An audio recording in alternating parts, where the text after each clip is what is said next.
สิมาเล่าให้พี่น้องฟังชื่อเรื่องที่มีชื่อว่าผู้เฒ่ามักย่องตัวมีมือหนึ่งแล้วแม่ใหญ่อันนั้นเรามาแต่หน้า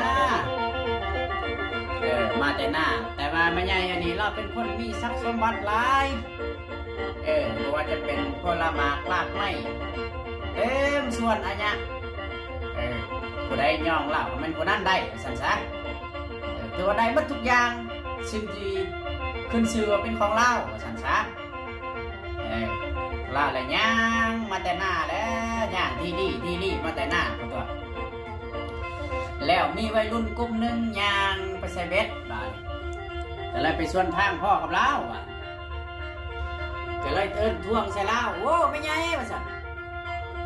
เจ้าคือแต่งโตคือใส่ปั้นคนสิไปบุญแท้จะคืองามแท้มื้อนี้ว่าซั่นลาวก็บอกโอ้แม่ที่บักหลาไม่ไงงามที่ลูกงามว่าซั่นเบิดในบ้านนี่สู้เจ้าบ่ได้ดอกว่าซั่นป้าโธ่คันฉันมื้อแรกนี่สู้ไปเฮือนไม่ไงเด้อลูกเด้อลาวไม่ไงสิต้มไก่บักไงสู้กินเลยว่าซั่นได้ไม่ไงได้ว่าซั่นเมื่อแรงมาชุมวัยรุ่นชุมนั่นกับมาแล้วมาเฮือนเล่าตามสัญญากับเล่าละมาหอดมาบักลามาว่าซั่นเอิ้นหมู่เอิ้นพวกมาว่าซั่นแล้วก็จับไก่อยู่ในคอกแล้วก็ต้มสู่วัยรุ่นชุมนั่นกินตัวบ้าหลังจากนั้นกินอิ่มแล้วก็จะกลับมาเมื่อก็ได้มาย้ายว่าซั่นแซ่บหลายไก่เฮือนเจ้าแซ่บบ่ลูกคันฉันแล้วมืออื่นเลยมาใหม่นะลูกเด้อมันไงชิต้มให้กินดีว่าซั่นได้ว่าซั่นแจ้งมาแล้ววันนี้เราก็ย่างไปสวนเราคือเก่าละย่างที่รี่ไปสวนเราคือเก่าวันนี้ไปพ่อกับพ่อเฒ่าอันนึงเราก็เป็นพ่อหมายแล้วเมียตายมาหลายฝ่าลาปีแล้วเราก็เลยเอิ้นใส่เล่าโอ้เฒ่าสิไปซ้ายแต่งโตชุดคือผู้สาวอายุ18แท้ว่าซั่นว้ายแม่นที่เฒ่าว่าซั่นโอ้เจ้างามเด้อว่าซั่นคันฉันและมือแรกเนี่ยจะไปเฮือนคอยเด้อว่าซั่นว้ายไปเฮ็ดหยัง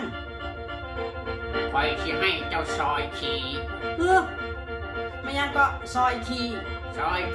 ว่าซั่นว้ายแปลว่าหยังเนาะซอยขี่ว้าย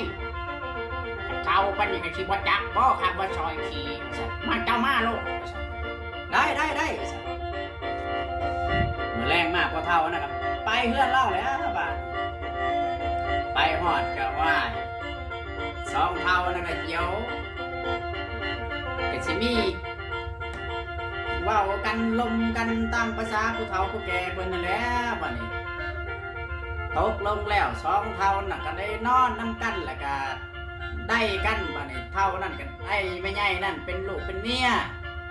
ผลสุดท้ายก็พ่อใหญ่อันนั้นแล้วก็ได้ทรัพย์สมบัติของไม่ใหญ่อันนั้นเป็นครอบครองบ่จะเป็นผลไม้มากไม้ในไห่ในสวนก็เป็นของพ่อใหญ่นั่นเบิดถือว่าจบนิทานสั้นๆพี่น้องฟังเพื่อความบันเทิงฝากกดไลค์กดแชร์ด้วยพี่น้องเด้อผู้ข่าเขาบ่เคยเล่าจักเทื่อบ๊ายบาย